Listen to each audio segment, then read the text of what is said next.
Yeah, buddy. Let's get mama. Yeah. Here we go. Because the sun is out. Yeah. Is that his brother? Did they use his brother for this too? Beautiful.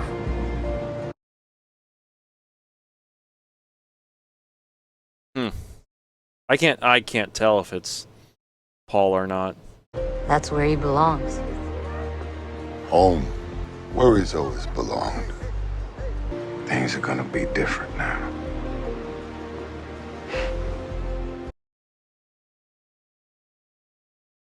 You know, a lot of people talk about significant events, historical events happening, and how they remember where they were and what they were doing when it happened.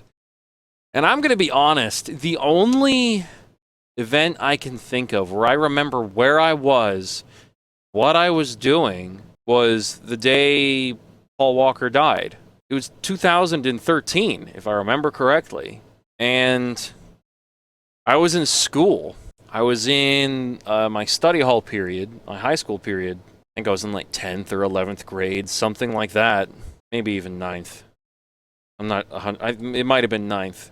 I remember seeing a picture of him on the news getting into that red Carrera GT and going, oh, I didn't even know that Paul Walker was a car guy, like that he was an enthusiast. I didn't really know that about him. I thought he just played the character and did a really good job. I didn't realize he actually had a lot in common with the character, with the cars and all that sort of stuff. And then I remember scrolling through the internet because I was procrastinating. I wasn't doing what I was supposed to be doing. And then I saw a really recent article where it then showed the same car, and I'm like, what is this? And I scroll down, and it says that he crashed and died.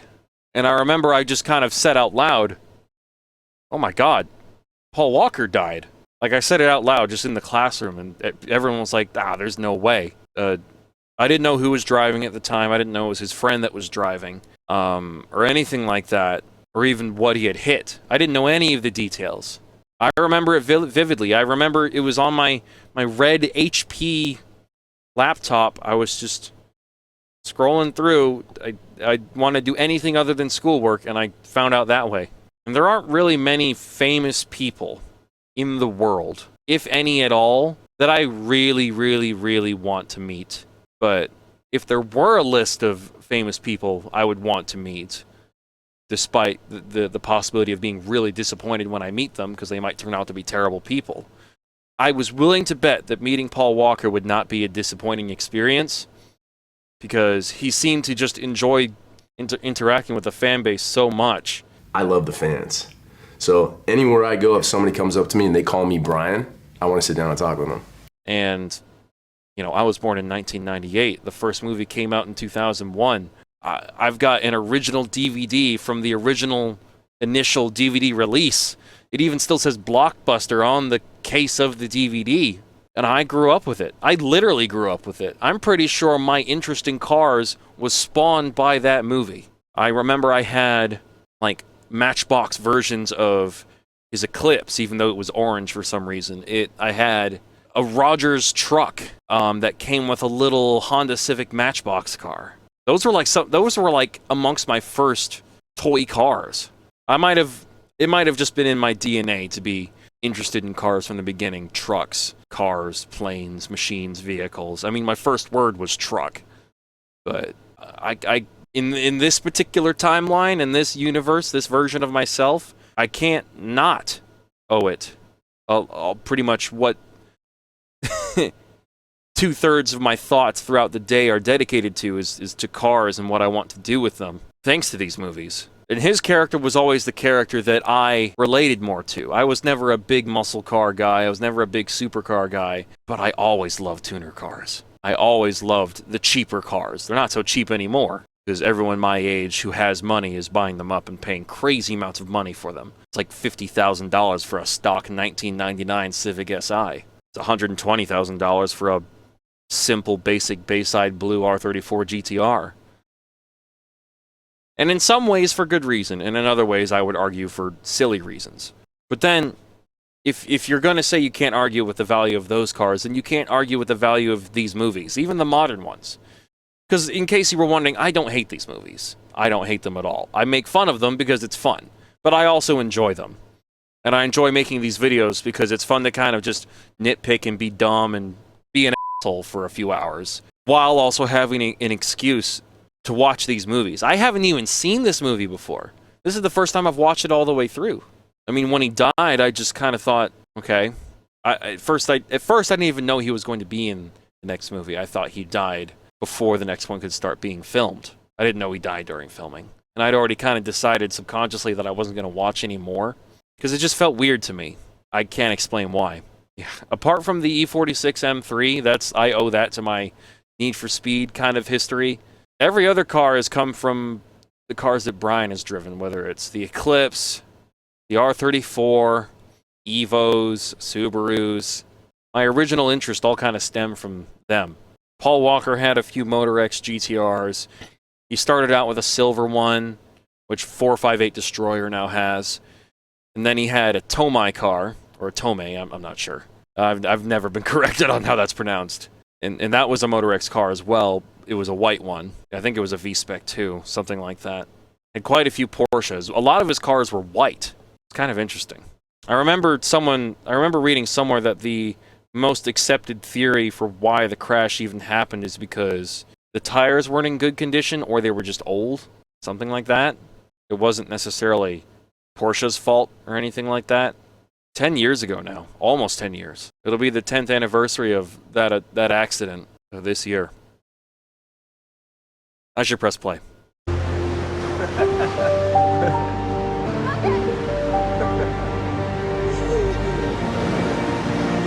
It's never goodbye. It's been a long day. I'm sorry. I want to just kind of listen to this and kind of take in the moment like how any normal person would. But I also, if I do that, I'm going to get sued or something. So I kind of have to ruin my moment with my annoying voice. I'm sorry. And I'll tell you all about it. I think the person I feel for the most, trying to be strong because my brain starts to wander, my thoughts, would be his daughter. That's not an easy thing to think about. Because losing anyone is tough, but losing a child or a parent, that's not easy. Because when he passed, his daughter Meadow was really, really, really young. And I know this doesn't help. This isn't useful information to know. But the majority of time that you're going to spend with your parents usually is between, when you're born and you're the age of 18 or when you leave the house. Once you leave the house, most of the time, you don't spend anywhere near as much time. Like, throughout your entire life, the majority of time you spend with your parents is between 0 and 18, basically. I mean, it's heartbreaking either way. When someone loses a parent, but it sucks even more when it starts to sink in that you were robbed of being raised by them in a complete way. From birth to when you get to leave the nest. They don't get to send you off or anything like that. Oh, I did not expect. Oh, God. Oh, God. Oh, man. That's not easy stuff to think about. I think thinking about it makes it harder to watch and trying to be relatively eloquent about it. Whew. Okay, I'm going to press play. I think I just disconnected my headphones. Gosh darn it. Yeah, I did. Sorry. I'll tell you all about it when I see you again. Is that the same car? It looks like completely transformed. It looks like it's just the exposed metal.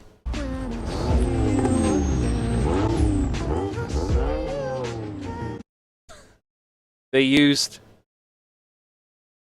the sound of the Eclipse.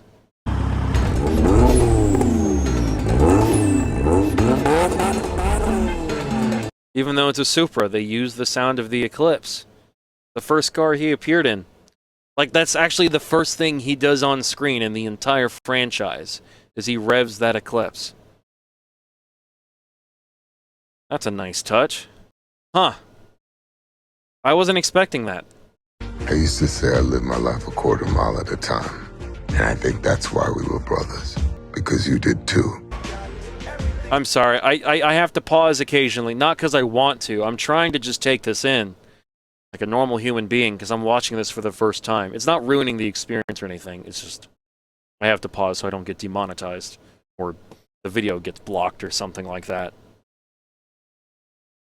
Maybe I should have watched this when it came out. I don't know why I didn't. I can't explain it. Not that I'm the most eloquent person. I don't have a conscious reason for it. I just avoided it for some reason. Maybe I should revisit those original movies at some point. Do it in the format I'm doing now. When the franchise is over.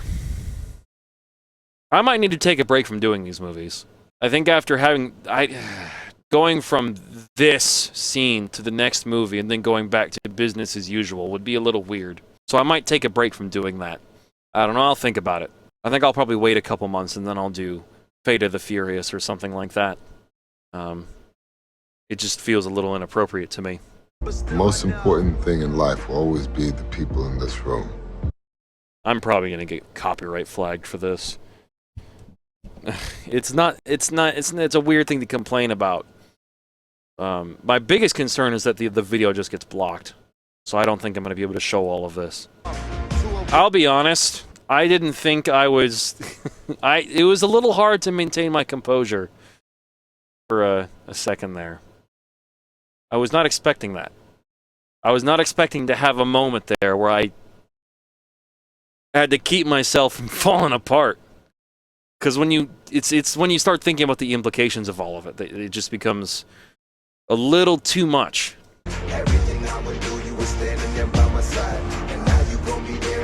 It's nice that they actually used his personal car. Like one of Paul's actual cars. I think I even saw that. I'm pretty sure Matt Farah did a tour of the collection, but didn't initially reveal it was Paul's collection at first. And we saw the Supra in there. And somehow later when I saw clips of this, I realized that was his car that was being used in this scene. But I've never seen it in its complete, in its entirety before. I see you again.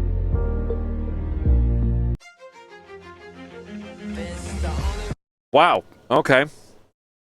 That's Furious 7. Do they have any weird after credits scenes? Oops, sorry. Hold on. Huh. Okay. That was Furious 7.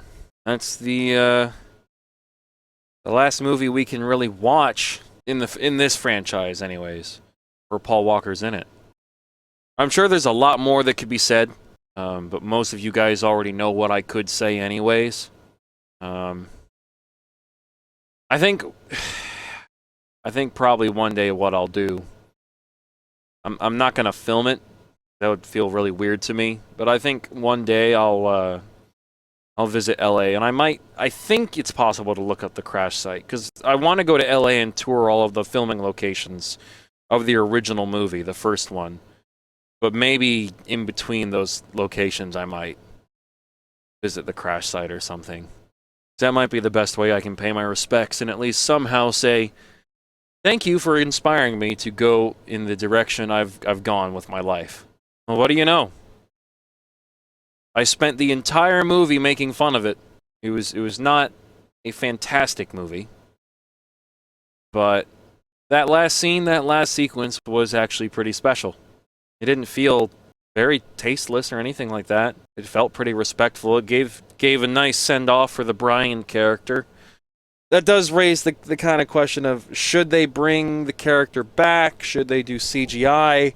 And that's a whole kind of ethical debate, because some people are saying, well, the family's okay with it, so if they've got their permission, then it should be fine. Which I guess I can see where they're coming from with that, because you got to get consent from someone, and obviously you can't get consent from Paul. So the next of kin is your best bet. So I can see why it was acceptable for this movie, just so they could finish it and do that nice send-off. But then to include him in like Fast 10 or something like that, or in one of the trilogy episodes, because those aren't out yet, that doesn't feel as okay to me. Because let me give an example. Because like one example that I think Moist Critical made, because about a Linkin Park, who was a singer, death, who died. Oh, okay. I'm not going to show you that. I didn't realize that's how he died. Palos Verdes Estates. I hope I'm saying his name right. I don't know. He died, and he made the argument that using AI and CGI to replicate his voice and make new songs when he's not around anymore, kind of like using Michael Jackson's voice or something like that, or Bon Jovi for when he dies, things like that. He's not dead yet, I don't think. Not that that's funny. Sorry. That just feels kind of wrong, using a dead person's likeness or voice to make money off of it or anything like that. I mean, yeah, you can do it in a respectful way, but there's still a good portion of that kind of concept that just feels a little strange. I would even argue possibly could feel a little wrong, but that depends on your perspective. There's no hard definition of right and wrong on that kind of debate, because you can make arguments for why the family's consent is all you need. There's going to be arguments you can make for why it's still not okay even with their consent. Yeah. I did see recently someone make I did recently see someone make a post about how I guess they don't like that these movies keep being made and that they keep making money. And they were saying, you guys are the problem, you being the people going and seeing them in theaters and paying to watch them and stuff like that. You guys are the problem, and you're the reason why these things keep getting made. Implying that they don't see the value of the franchise and why it's being continued even after he passed. There's obvious reasons why. And one of them is money, and the other is that a lot of people are holding on to the legacy of some of the original films, even though they're pretty much unrecognizable when you compare the two. And that same person who didn't see the value in the movies very clearly disagrees with me on the point that I don't think some classic cars are worth as much as people are paying for them and charging for them, like R34 GTRs and things like that, where I don't see the value. So that's an interesting difference in perspective. I'm of the belief that if you're going to have a problem with the Fast and the Furious being made still, and people paying for that and them making lots of money off of it, there's value in there somewhere. Because if people, the whole argument is if people are willing to pay for it, the value is there. And if that's true, then you have to come to the conclusion that those cars are worth a lot too. And it's for popular culture. That's why I kind of complain about it. The other reason is that I don't make that much money. I don't make enough money to spend $120,000 on an R34. But I still want one anyways. So it is what it is. And I think I've decided it's just not something worth complaining about it. I've complained about it a lot, but I think I'm going to stop, even though I've complained about it pretty recently. But it is what it is. So I'm just going to keep watching these movies. I appreciate them. I really hope. I mean, I still enjoy these movies more than the Star Wars sequels. So there's that. Oh my God, if I did a series on the sequel trilogy of Star Wars, there would not be a whole lot of kindness from me watching those movies. I don't know. I could probably end the video now, end the series on Furious 7. I don't know what else to say. I feel like more stuff needs to be said, but I don't know if I have the words for it or what I'd even want to say. So I am just going to say thank you all for watching, and I'm going to keep making Fast and the Furious content, more car content. Hopefully one day we can visit LA together and we can explore these locations. I've got something nice planned for the end of this month or beginning of next month. That's Fast and the Furious stuff. That's more kind of vloggy as I go on vacation. I'm going to go somewhere that has some neat stuff. And that'll be a bit more upbeat, a bit more chipper, but it will also be connected to the original movies, which is something I think a lot of people like to stay attached to, like the first 3 movies. So, might do some content on that. If you guys have any ideas for content for the first 2 movies, especially the first one, let me know. Anyways, thank you all so much for watching. I've already said that. I'm Tom the Racing Joker, and I'll see you all next time. Take it easy, everyone. Stay legendary. And stay fast and furious. Hi, I'm Paul Walker, starring in The Fast and the Furious. I'll have the tuna. I need Nas. I'm just waiting for Toretto. I take the cash, and I take the respect. To some people, that's more important. Dude, I almost had you. Yeah, well, I thought if I got in your good graces, you might let me keep my car. Okay, here he is, fresh from Toretto's hot rod heaven. Hey, Tanner. I'm gonna need another car. This is your car. My car? Man, you should be going to MIT or something. Yeah, right. I just think this is nice. You know, the picnic and the barbecue. It's like a family. I owe you a 10-second car. Because, Dom, you know, I can't lose again. You break her heart, I'll break your neck. It's not gonna happen.